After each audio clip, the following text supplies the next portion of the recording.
नमस्कार दोस्तों, स्वागत है आपका एम्पावरिंग इंडियन यूथ इस चैनल पे। और ये हमारा पार्लियामेंट का 7th लेक्चर है। इससे पहले हमने 6 लेक्चर पार्लियामेंट के लिए वाले हैं। और आप इस चैनल पे नए हैं तो चैनल को सब्सक्राइब कर सकते हो और इस वीडियो को एक लाइक कर सकते हो। अगर आपको ये वीडियो और जानकारी अच्छी लगी तो अपने दोस्तों के साथ शेयर भी कर सकते हो। तो आप देखते हैं next portion of parliament. Rights of ministers and attorney general. आप देखते हैं rights of ministers and attorney general. और इससे पहले वाला जो पोर्शन है हमने कवर किए वाला। In addition to the member of house, every minister and attorney general of India have the right to speak and take part in the proceedings of either house in a joint sitting of both the houses in a committee of parliament which he is a member without being to vote. तो जो members होते हैं parliament के, उनको तो अधिकार होता है कि जॉइंट सिटिंग होते हैं उनमें वो पार्टिसिपेट कर सकते हो, डिबेट कर सकते हैं, डिस्कशन कर सकते हैं। और जो हाउस के कमिटीज़ होते हैं, अगर वो मेंबर है कमेटी के तो डिबेट कर सकते हैं, डिस्कशन कर सकते हैं। लेकिन इसके अलावा जो मिनिस्टर्स होते हैं, मिनिस्टर्स कहाँ से हो सकते हैं? राज्यसभा से भी मिनिस्टर हो सकते हैं, लोकसभा से हो सकते हैं। लेकिन समझो कि कोई मिनिस्टर्स लोकसभा से बिलोंग करता है लेकिन राज्यसभा में कुछ इशू चल रहा है और उसे एक्सप्लेनेशन देना हो तो राज्यसभा में जाके एक्सप्लेनेशन दे सकता है। ऐसा ही हो सकता है सिमिलर, जो मिनिस्टर कौन सा भी मिनिस्टर राज्यसभा से बिलोंग करता होगा, यानी कि उसकी मेंबरशिप राज्यसभा से बिलोंग करती होगी, यानी कि वो राज्यसभा का एमपी है, लेकिन उसे लोकसभा में कुछ एक्सप्लेनेशन देना है तो वो लोकसभा में जाके एक्सप्लेनेशन दे सकता है। ये मिनिस्टर के बारे में होगा। एक कौन सा भी मिनिस्टर के बारे में। अटॉर्नी जनरल होता है वो राज्यसभा या लोकसभा का मेंबर होता है का? नहीं होता है। अटॉर्नी जनरल राज्यसभा या लोकसभा का मेंबर नहीं होता है। अटॉर्नी जनरल कौन होता है तो मैं नटशेल में आपको बताता हूँ। तो अटॉर्नी जनरल जो होता है वो लीगल एडवाइज़र होता है, ठीक है, यानी कि गवर्नमेंट का लीगल लॉयर होता है, ठीक है, हाईएस्ट लॉयर होता है गवर्नमेंट का। और जो गवर्नमेंट के ऊपर जो लीगल केसेस होते हैं कौन सी भी, वो देखता है, इसे सॉल्व करता है, ठीक है। आप और जो अटॉर्नी जनरल और मिनिस्टर्स कौन सी भी जॉइंट सिटिंग है या कमेटी में, या जो मेंबर नहीं है तो उसमें वोट नहीं कर सकते, मेंबर है तो वोट कर सकते हैं, ठीक है। अटॉर्नी जनरल और जो मिनिस्टर्स है तो जॉइंट सिटिंग में या किसी अन्य हाउस में वो पार्टिसिपेट कर सकते हैं और डिबेट कर सकते हैं, एक्सप्लेनेशन दे सकते हैं। लेकिन जिस हाउस के वो मेंबर नहीं है उसे वोट नहीं कर सकते। तो अटॉर्नी जनरल तो कोई वोट नहीं कर सकता क्योंकि वो तो किसी भी हाउस का वो मेंबर नहीं रहता है। तो आगे देखते हैं। There are two reasons underlying these constitutional provisions. A minister can participate in the proceedings of the house of which he is not member. In other words, minister belong to Lok Sabha can participate in the proceedings of the Rajya Sabha and vice versa. ये तो मैंने आपको पहले ही बता दिया कि minister अगर लोकसभा का है तो राज्यसभा की प्रोसीडिंग्स में क्या कर सकता है, पार्टिसिपेट कर सकता है। और जो राज्यसभा का मेंबर है मिनिस्टर्स तो वो लोकसभा में पार्टिसिपेट कर सकता है, मैंने पहले ही आपको बता दिया था। A minister who is not a member of either house can participate in the proceedings of the both the house. It should be noted here that a person can remain a minister for 6 months without being a member of either house of parliament. और कोई ऐसा भी minister बन सकता है कि जो किसी भी हाउस का मेंबर नहीं हो। और ऐसा भी हो सकता है कि कोई भी मिनिस्टर किसी भी हाउस का मेंबर नहीं हो, और चाहे वो ना राज्यसभा का मेंबर है या ना लोकसभा का मेंबर है, तो भी वो 6 month के लिए क्या बन सकता है, मिनिस्टर बन सकता है। और बहुत सारे ऐसे मिनिस्टर बन चुके होंगे, जैसे कि हमारे जो अभी एक्सटर्नल अफेयर्स मिनिस्टर है अरविंद सुब्रमण्यम, वो जब इलेक्ट हुए तो वो किसी भी हाउस के मेंबर थे क्या? नहीं, ना वो राज्यसभा के मेंबर थे ना लोकसभा के मेंबर थे। उसके बाद वो राज्यसभा के उसके बाद अरविंद सुब्रमण्यम जो हमारे करंटली एक्सटर्नल अफेयर्स मिनिस्टर है वो राज्यसभा पे इलेक्ट होके आए हैं। कोई भी इंसान राज्यसभा या लोकसभा का एमपी ना होते हुए भी 6 month के लिए मिनिस्टर बन सकता है। और 6 month के अंदर उसको क्या करना पड़ता है, इलेक्ट होके आना पड़ता है राज्यसभा या लोकसभा के ऊपर, नहीं तो उसकी जो सीट है राज्यसभा या लोकसभा की चली जाएगी। आप देखते हैं नेक्स्ट, लेम डक सेशन। तो it refers to the last session of the existing Lok Sabha after a new Lok Sabha has been elected. तो लेम डक सेशन किसे बोलते हैं? It refers to the last session of the existing Lok Sabha after a new Lok Sabha has been elected. तो जो लोकसभा नई elect होके आती है तो लास्ट वाले लोकसभा के जो एमपीज होते हैं जो मीट करते हैं उनका सेशन होता है तो उसे बोलते हैं लेम डक सेशन। और आगे देखते हैं, those members of the existing Lok Sabha who could not get re elected to the new Lok Sabha are called lame ducks. और लेम डक्स किससे कहा जाता है कि जो एमपी होते हैं, जो पहली वाली लोकसभा में होते हैं लेकिन जो एग्जिस्टिंग अभी नई वाली लोकसभा में इलेक्ट होके नहीं आते, तो उन्हें क्या बोलते हैं, लेम डक्स बोलते हैं। नेक्स्ट देखते हैं, डिवाइसेस ऑफ पार्लियामेंट्री प्रोसीडिंग्स। तो इसमें बहुत सारे डिवाइसेस है पार्लियामेंट्री प्रोसीडिंग्स के, जैसे कि क्वेश्चन आवर है, जीरो आवर है और बहुत कुछ है। तो हम इसमें जो जो इम्पोर्टेंट है वही चीज़ें देखेंगे, सब कुछ नहीं देखेंगे क्योंकि ये सब कुछ एग्ज़ाम के लिए बहुत ही महत्वपूर्ण नहीं है। ठीक है, तो इसमें हमारा टाइम वेस्ट हो जाएगा, तो इसलिए हम जो जो चीज़ें महत्वपूर्ण है वही देखेंगे। तो क्वेश्चन आवर महत्वपूर्ण है, तो क्वेश्चन आवर देखते हैं हम। The first hour of every parliamentary sitting is slotted for this. तो क्वेश्चन आवर क्या होता है, जब भी पार्लियामेंट यानी कि जब भी लोकसभा या राज्यसभा मीट करती है, उनकी सीटिंग होती है, उनका जो पहला आवर होता है फर्स्ट आवर, तो उसे बोलते हैं question hour. The first hour of every parliamentary sitting is slotted for this. ठीक है, नेक्स्ट देखते during this time the members ask question and the ministers usually give answers. तो इसमें क्या होता है, क्वेश्चन आवर में जो मेंबर्स होते हैं जनरली क्या करते हैं, लोकसभा या राज्यसभा के क्वेश्चंस पूछते हैं किसे, मिनिस्टर्स को, और मिनिस्टर्स क्या करता है, उसके आंसर देता है। दो question are of three kinds namely starred, unstarred and short notice. तो जो मेंबर्स क्वेश्चन पूछते हैं यूजुअली किस टाइप के होते हैं, तीन प्रकार के होते हैं, थ्री टाइप्स के, starred questions, unstarred questions and short notice question. ये थ्री टाइप के क्या होते हैं, क्वेश्चंस होते हैं। तो शॉर्ट में देखते हैं स्टार्ड क्वेश्चन क्या होता है। A starred question distinguished by a streak requires an oral answer and hence supplementary questions follow. जो स्टार क्वेश्चन होता है उसे उसका आंसर ओरली दिया जाता है और उसके बाद सप्लीमेंट्री क्वेश्चंस क्या किए जा सकते हैं, पूछे जा सकते हैं। Unstarred question on the other hand requires a written answer and hence supplementary question can not be follow. जो अनस्टार्ड क्वेश्चन होते हैं उसके मिनिस्टर्स को कैसे आंसर देना पड़ता है, रिटर्न में आंसर देना पड़ता है, और सप्लीमेंट्री क्वेश्चन फॉलो करते हैं क्या, नहीं, स्टार में फॉलो करते हैं लेकिन अनस्टार में सप्लीमेंट्री क्वेश्चन फॉलो नहीं करते। यानी कि मेंबर उसके बाद अगर मिनिस्टर ने रिटर्न रिप्लाई दे दिया तो उसके आगे और क्वेश्चन पूछ नहीं सकते। ठीक है, उसके रिलेटेड और दूसरे क्वेश्चन पूछ सकते हैं। ठीक है, a short notice question is one that is asked by giving notice of less than 10 days, it is answered orally. Short notice यानी कि नोटिस दे, मेंबर जो है नोटिस दे के क्वेश्चन पूछते हैं, और कितने दिनों का नोटिस देते हैं, 10 days का नोटिस दे के पूछते हैं, और ये जो मिनिस्टर्स है उसका आंसर कैसे देते हैं, ओरली देते हैं। आप देखते हैं zero hour, unlike the question hour the zero hour is not mentioned in the rules of procedure. तो जो क्वेश्चन आवर है तो वो रूल्स ऑफ प्रोसीजर में मेंशन किए वाला है, लेकिन ये जीरो आवर है वो मेंशन किए वाला नहीं है। कहाँ पे, rules of procedure. It is an informal device available to the members of the parliament to raise matter without any prior notice. तो ये इनफॉर्मल डिवाइस है, किसके पास, मेंबर के पास अवेलेबल है, टू रेज एनी इशू और matters without any prior notice. तो इमीडिएटली कभी भी वो यानी कि जीरो आवर में पूछ सकते हैं। जीरो आवर कब स्टार्ट होता है, जीरो आवर क्वेश्चन आवर के बाद इमीडिएटली स्टार्ट होता है। ठीक है, तो zero hour starts immediately after the question hour and last until the agenda for the day, that is regular business of the house is taken up.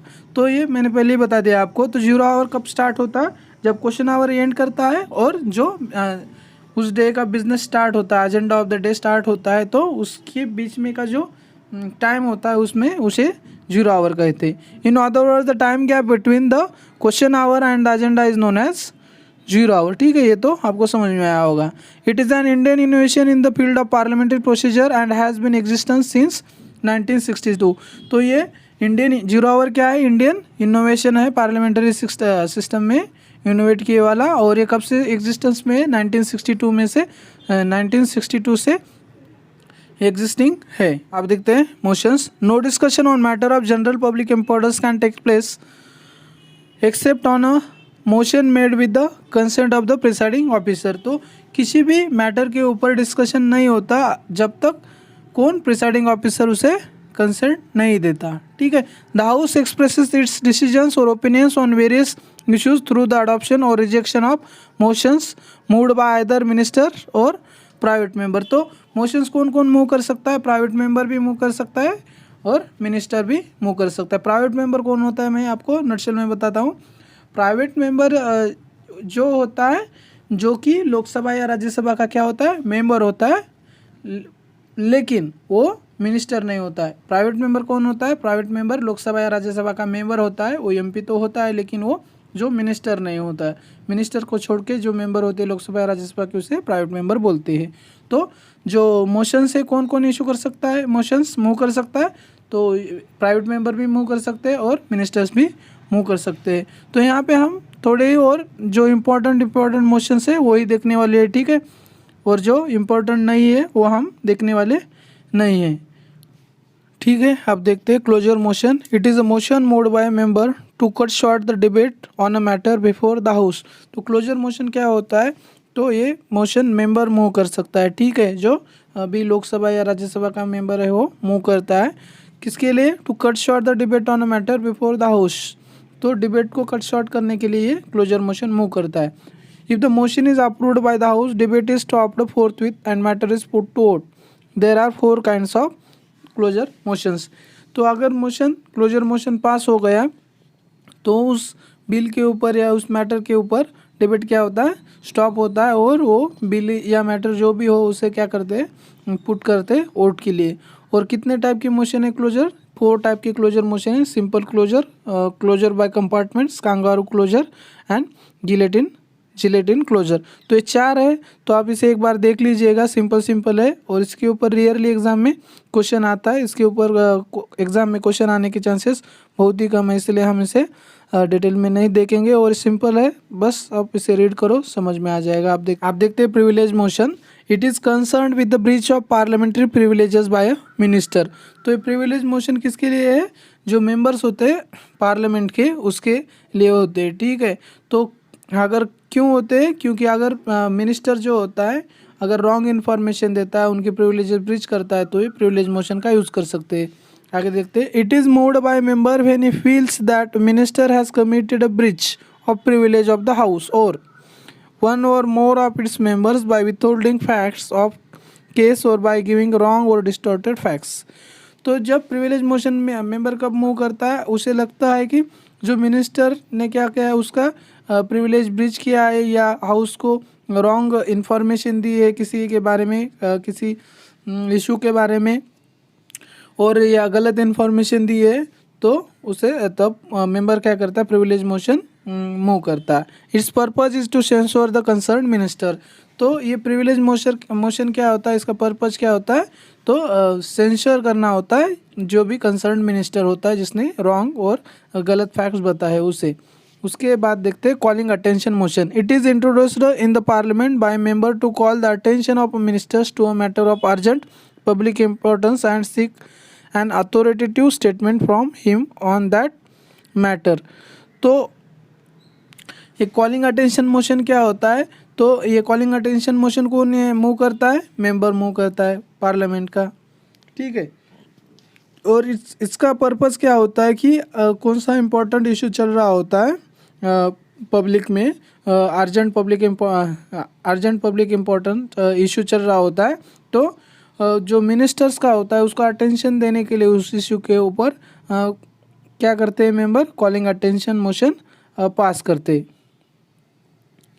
ठीक है। आगे देखते हैं। Like the zero hour, it is also an Indian innovation in the parliamentary procedure and has been existence since 1954। तो ये calling attention motion कब से existence में है इंडिया में? तो 1954 में है। और ये जो कॉलिंग अटेंशन मोशन है क्या है? इंडियन इनोवेशन है, इंडियन इनोवेशन इन पार्लियामेंट्री प्रोसीजर। तो आपको ये याद रखना पड़ेगा। कब से एग्जिस्टेंस है कॉलिंग अटेंशन मोशन? 1954 से। और ये इंडिया का इनोवेशन है, यानी कि हम किसी अदर कंट्रीज से लिए वाला नहीं है। However unlike the zero hour it is mentioned in the rules of procedure.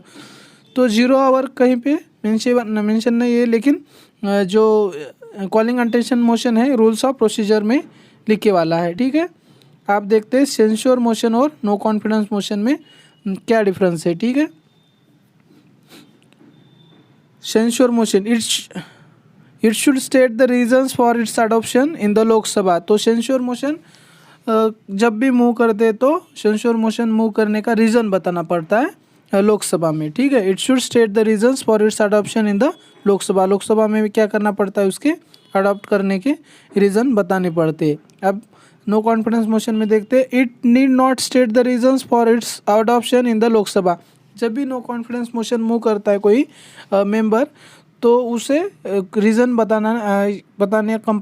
बताना कंपलसरी नहीं कि वो क्यों नो कॉन्फिडेंस मोशन मूव कर रहा है, ठीक है। सेंश्योर मोशन का रीज़न बताना ज़रूरी होता है, ठीक है, कंपलसरी होता है, लेकिन नो कॉन्फिडेंस मोशन का रीज़न बताना कंपलसरी नहीं होता है जब भी कोई मेंबर मूव करता है।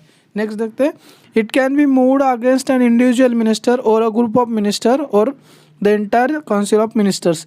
तो सेंश्योर मोशन होता है किसी एक मिनिस्टर्स के अगेंस्ट मूव कर सकते हैं, और कुछ ग्रुप ऑफ मिनिस्टर्स के अगेंस्ट भी कर सकते हैं, और एंटायर काउंसिल ऑफ मिनिस्टर्स के अगेंस्ट भी मूव कर सकते हैं। लेकिन no confidence motion can be moved against the entire council of ministers only.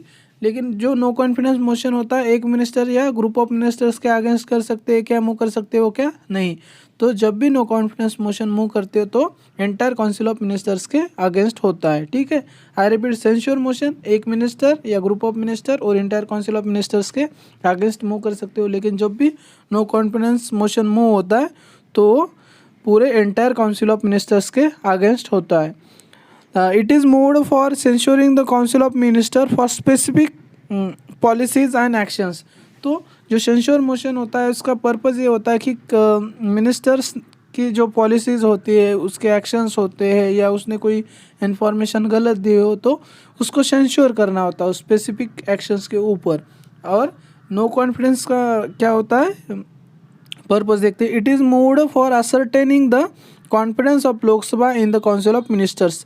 तो इसका पर्पज़ ये होता है कि लोकसभा का कॉन्फिडेंस है क्या जो काउंसिल ऑफ मिनिस्टर्स है उनके ऊपर, ठीक है। तो इसका ये पर्पज़ होता है। आप देखते हैं next, if it is passed in the Lok Sabha the council of ministers need not to resign from the office. तो सेंश्योर मोशन जब पास होता है लोकसभा में तो काउंसिल ऑफ मिनिस्टर्स को रिज़ाइन करने की ज़रूरत नहीं होती, ठीक है।